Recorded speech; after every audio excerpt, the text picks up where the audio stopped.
Good morning Maranatha.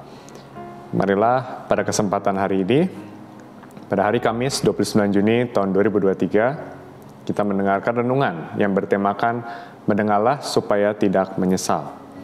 Mari sebelum kita mendengarkan firman, kita berdoa terlebih dahulu. Selamat pagi Bapa, selamat pagi Yesus, selamat pagi Roh Kudus. Kami bersyukur Tuhan untuk hari yang Engkau berikan pada setiap kami Tuhan. Sebentar sebelum kami memulai hari ini, kami mau mendengarkan sebagian dari firman-Mu, kiranya Engkau yang berbicara pada setiap kami, supaya firman-Mu itu bisa hidup dalam kami. Makasih Tuhan, hanya dalam nama-Mu kami sudah berdoa dan mengucap syukur. Amin. Renungan pada hari ini diambil dari Yeremia 25 ayat 1-7. Mari kita membaca Yeremia 25 ayat 7. Akan tetapi, kamu tidak mendengarkan aku. Demikianlah firman Tuhan, sehingga kamu membangkitkan murkaku dengan buatan tanganmu untuk kemalanganmu sendiri. Penyesalan selalu datang di akhir. Konon, kalau di awal itu namanya pendaftaran. Dan tidak ada orang yang mau mendaftarkan dirinya pada kegagalan. Kegagalan adalah hal yang selalu dihindari. Namun, bagi cukup banyak orang, gerak menghindari dari kegagalan justru membawanya semakin dekat pada kegagalan itu sendiri. Mengapa? Itu pertanyaan menarik yang bisa dikupas dari beragam sisi. Salah satu faktornya adalah karena kita tidak sungguh-sungguh mendengarkan.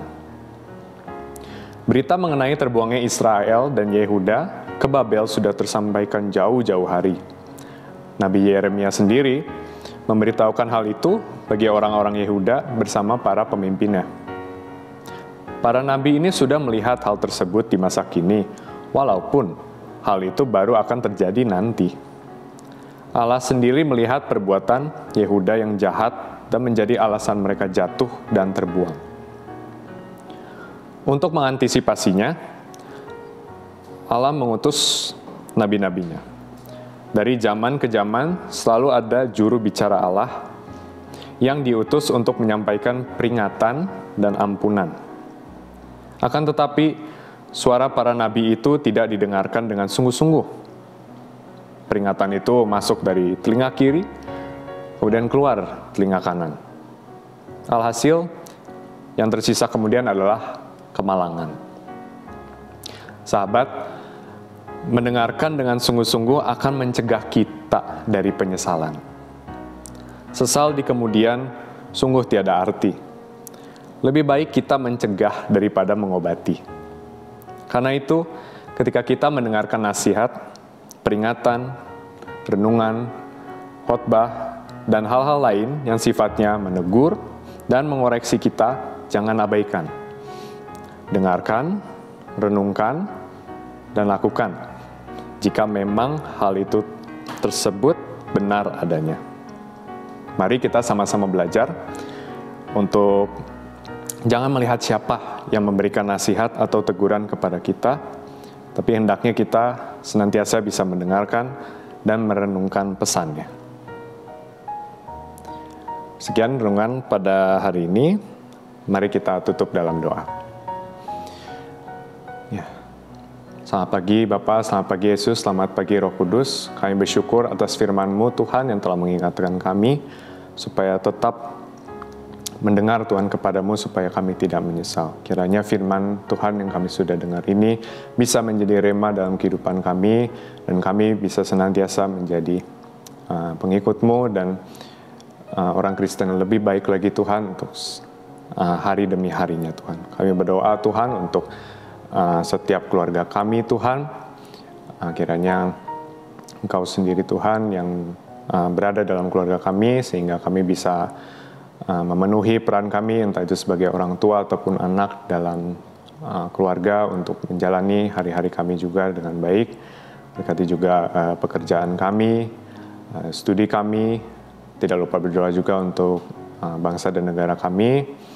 Kiranya Engkau yang sertai Tuhan bangsa dan negara kami, sehingga kami juga bisa hidup dalam kedamaian Tuhan, hidup bersama masyarakat yang lainnya Tuhan, dan juga bersama tetangga kami dan semuanya Tuhan.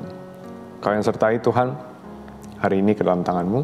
Kami juga berdoa, barangkali di antara kami ada yang sakit atau kurang enak badan, kiranya Engkau yang berikan kami hikmat untuk bisa menjaga diri kami dengan baik, dan ya, agar kami juga bisa lekas sembuh Tuhan. Terima kasih Tuhan, Kau baik. Hanya dalam nama-Mu kami sudah berdoa dan mengucap syukur. Amin. Visi misi Universitas Kristen Maranatha. Visi Universitas Kristen Maranatha menjadi perguruan tinggi yang mandiri dan berdaya cipta, serta mampu mengisi dan mengembangkan ilmu pengetahuan, teknologi, dan seni abad ke-21 berdasarkan kasih dan keteladanan Yesus Kristus. Misi: mengembangkan cendekiawan yang andal, suasana yang kondusif, dan nilai-nilai hidup Kristiani sebagai upaya pengembangan ilmu pengetahuan, teknologi, dan seni dalam penyelenggaraan Tridharma Perguruan Tinggi. Demikian renungan hari ini. Salam, integrity, care, excellence. Tuhan Yesus memberkati.